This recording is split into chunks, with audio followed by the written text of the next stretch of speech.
Hello friends, നമ്മുടെ പുതിയ വീഡിയോയിലേക്ക് എല്ലാവർക്കും സ്വാഗതം.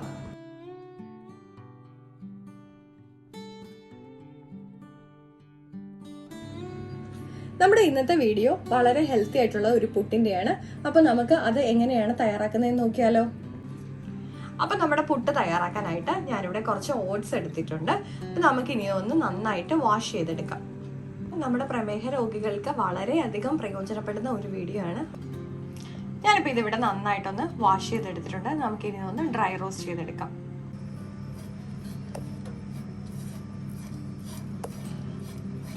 നമുക്കിതൊരു മീഡിയം ഫ്ലെയിമിലിട്ട് ഒന്ന് ഡ്രൈ റോസ്റ്റ് ചെയ്തെടുക്കാം.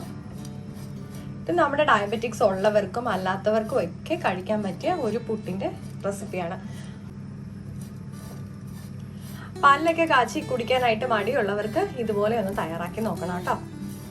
നമ്മൾ ഇതിനു മുന്നേയും നുറുക്ക് ഗോതമ്പിന്റെ വീഡിയോ, കോൺഫ്ലേക്സ് കൊണ്ടുണ്ടാക്കുന്ന പുട്ടിന്റെ വീഡിയോ ഒക്കെ അപ്ലോഡ് ചെയ്തിട്ടുണ്ട്. അപ്പോൾ ആർക്കെങ്കിലും കാണാൻ താല്പര്യം ഉണ്ടെങ്കിൽ ഞാൻ ഡിസ്ക്രിപ്ഷൻ ബോക്സിൽ അതിന്റെ ലിങ്ക് ഷെയർ ചെയ്തേക്കാം കേട്ടോ. ഞാനിപ്പോൾ നന്നായിട്ട് ഡ്രൈ റോസ്റ്റ് ചെയ്തെടുത്തിട്ടുണ്ട്. ഒരു 5 മിനിറ്റ് ഒക്കെ മതി. നമുക്ക് മീഡിയം ഫ്ലെയിമിലാകുമ്പോൾ ഒരു 5 മിനിറ്റ് കൊണ്ട് തന്നെ ഇത് ഡ്രൈ റോസ്റ്റ് ആയിട്ട് വരും. നമുക്കിനി ഇതൊന്ന് തണുക്കാൻ വേണ്ടി വെക്കാം. ഇതിപ്പോൾ നന്നായിട്ട് തണുത്ത് വന്നിട്ടുണ്ട്. നമുക്കിനി മിക്സിയുടെ ജാറിലിട്ട് ചെറുതായിട്ടൊന്ന് അടിച്ചെടുക്കാം. ഞാനിപ്പോൾ ഇതിവിടെ പൊടിച്ചെടുത്തിട്ടുണ്ട്. നമ്മൾ ഒരുപാട് പൊടിയാതെ ചെറിയ തരിയോട് കൂടി വേണം ഇതിങ്ങനെ പൊടിച്ച് എടുക്കാനായിട്ട്. നമുക്ക് ഇതിലേക്ക് ആവശ്യത്തിനുള്ള ഉപ്പ് ചേർത്ത് കൊടുക്കാം.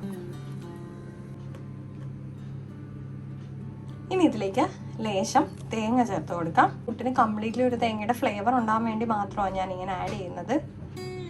ഇതിലേക്ക് നമുക്ക് ലേശം ക്യാരറ്റും കൂടെ ആഡ് ചെയ്ത് കൊടുക്കാം. നമുക്കിനി ഇതിലേക്ക് ലേശം വെള്ളം തളിച്ചിട്ട് ഇതൊന്ന് നനച്ചെടുക്കാം. നമുക്ക് കുറേശ്ശെ വെള്ളം ചേർത്ത് ഇത് നനച്ചെടുത്താൽ മതി.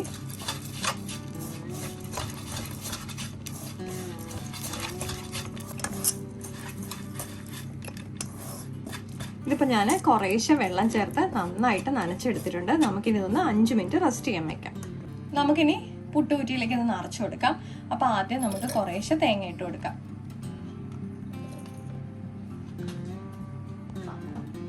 ഇനി നമുക്ക് നനച്ച് വെച്ചേക്കുന്ന പുട്ടിന്റെ പൊടി ചേർത്ത് കൊടുക്കാം.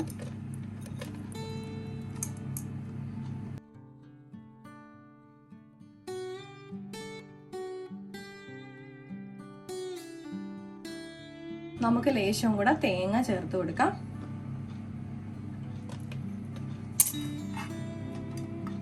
നമുക്ക് ബാക്കി അടച്ചു കൊടുക്കാം. നമുക്കിനി ഇത് ആവി കയറ്റിയെടുക്കാം. അപ്പൊ നമുക്കിതൊരു മീഡിയം ഫ്ലെയിമിലിട്ട് 10 മിനിറ്റ് കുക്ക് ചെയ്തെടുക്കാം. കാരണം ഓട്സ് ആയതുകൊണ്ട് നമുക്ക് കുറച്ചുകൂടെ കുക്കിംഗ് ടൈം ഉണ്ടാവും. അതുകൊണ്ടാണ് മീഡിയം ഫ്ലെയിമിൽ ഒരു 10 മിനിറ്റ്സ് കുക്ക് ചെയ്യണം എന്ന് പറയുന്നത്.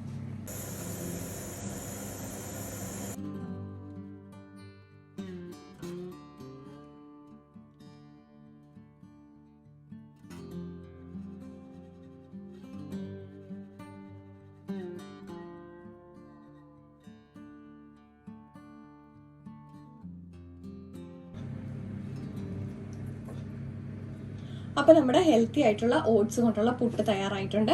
അപ്പോൾ പ്രമേഹം ഉള്ളവർക്ക് വളരെ യൂസ്ഫുൾ ആയിട്ടുള്ള വീഡിയോ ആണ്. അപ്പോൾ എല്ലാവരും ട്രൈ ചെയ്ത് നോക്കിയിട്ട് ഫീഡ്ബാക്ക് കമന്റ്സ് വഴി അറിയിക്കണേ.